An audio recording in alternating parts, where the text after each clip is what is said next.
ایک گناہگار بنی اسرائیل کی اس کی کہانی موجود ہے کہ وہ آیا اور نیکوکار سے اس نے کوئی بات کی تو اس نے اس کو جھٹک دیا، اور وہ اتنا نیکوکار تھا جب وہ چلتا تھا تو بادل اس کے اوپر سایہ کرتا تھا، اللہ نے اس کو اتنا نوازا ہوا تھا، لیکن گناہگار کو دیکھ کر کے اس کے اندر نفرت کے جذبات پیدا ہوئے، اس نے کہا میرے سے بات نہ کر، پیچھے ہٹ جا، اللہ اکبر۔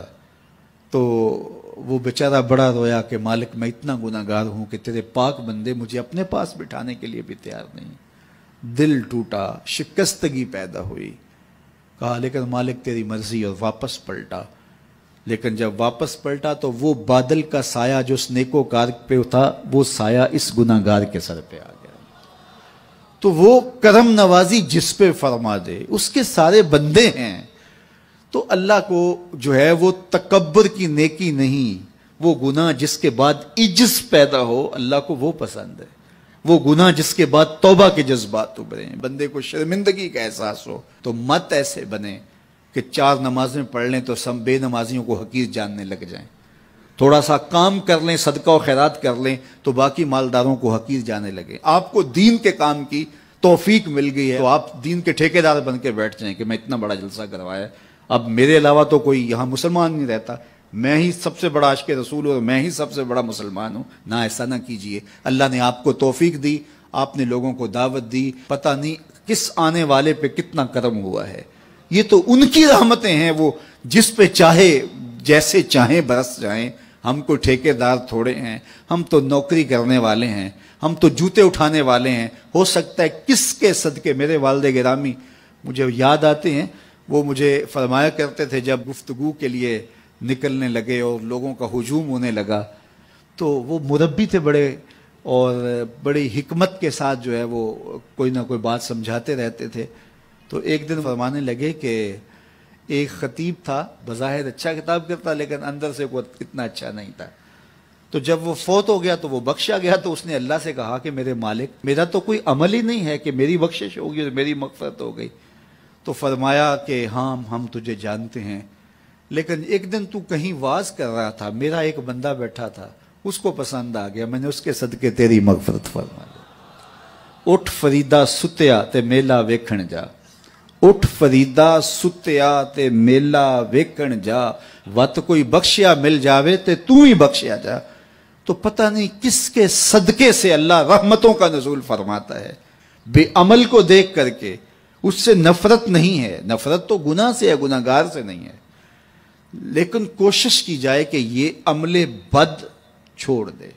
اللہ اکبر۔ ایک جنازہ گزرا اور وہ جنازہ کسی غیر مسلم کا تھا تو چشمان رحمت میں آنسو آ گئے۔ تو صحابہ نے پوچھا کہ حضور یہ یہودی ہے یا عیسائی ہے، کوئی اس کا جو مذہب تھا وہ بتایا۔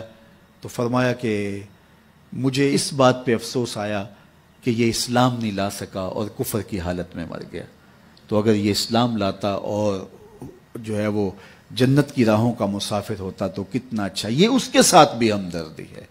تو اللہ کی مخلوق، یہ جنت کے اکیلے ٹھیکیدار بننے کی کوشش نہ کریں کہ میرے علاوہ کوئی جائے ہی نہ، جنت کے دروازے پہ میں بیٹھ جاؤں گا کسی کو، یہ زیادتی ہے۔ میرے تو اعلیٰ حضرت نے یہ کہا تھا، ایک میرا ہی رحمت پہ دعویٰ نہیں، شاہ کی ساری امت پہ لاکھوں سلام۔ تو اس لیے امت سازی کی ایک تو کوشش کریے، اپنے اندر باہمی چھوٹے چھوٹے نزاع اختلاف، یہ انسانی فطرت ہے، انسان کے اندر طباع کے اندر اختلاف ہے، ترجیحات کے اندر جو ہے وہ اختلاف ہے، اپنے اپنے مزاج کے اندر تفاوت ہوتا ہے۔ تو ایسا نہ ہو کہ چھوٹی چھوٹی باتوں سے آپ جو ہے وہ امت کو پھاڑ چیر کے رکھ دیں، نہیں، بلکہ امت کا جو تصور ہے اس کو قائم رہنا چاہیے۔ تو گناہ کے بعد جب انسان کے اندر ندامت کا اظہار ہوتا ہے، وہ جو آنسو ٹپکتے ہیں، بندہ اپنے آپ کو چھوٹا سمجھتا ہے، میں اتنا گناہگار، میں پاپی، میں مجرم، میں میلا اتھرو، جب وہ اپنے آپ کو دیکھتا ہے کہ میں اتنا برا شخص ہوں تو پھر اللہ کی رحمتیں اس کے اوپر متوجہ ہوتی ہیں۔ تو اس کو پسند ہے کہ جب بندے اس کے حضور عاجزی کرتے ہیں، اس کے حضور معافی مانگتے ہیں، تو مت کسی کو حقیر جاننا کہ یہ گناہگار ہے، نہ جانے اس کا انجام کیا ہو۔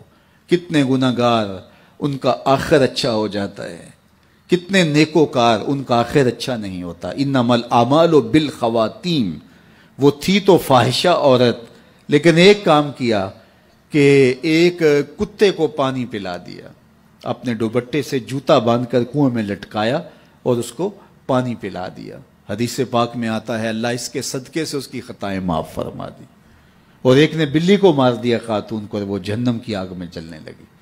اس لیے کون کس کا انجام کیا ہوتا ہے؟ ہمارے بزرگ فرماتے ہیں کہ بچے سے پیار کرو کہ اس کے گناہ کم ہیں، اور بڑے سے پیار کرو اس کی نیکیاں زیادہ ہیں، اس کی نیکیاں زیادہ ہیں۔ چھوٹے سے اس لیے پیار کہ اس کے گناہ کم ہوں گے، اور بڑے سے اس لیے پیار کہ اس کی نیکیاں زیادہ ہوں گی۔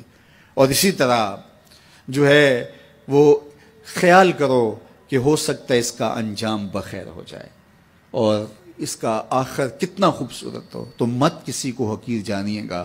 ایک میرا ہی رحمت پہ دعویٰ نہیں، شاہ کی ساری امت پہ لاکھوں سلام۔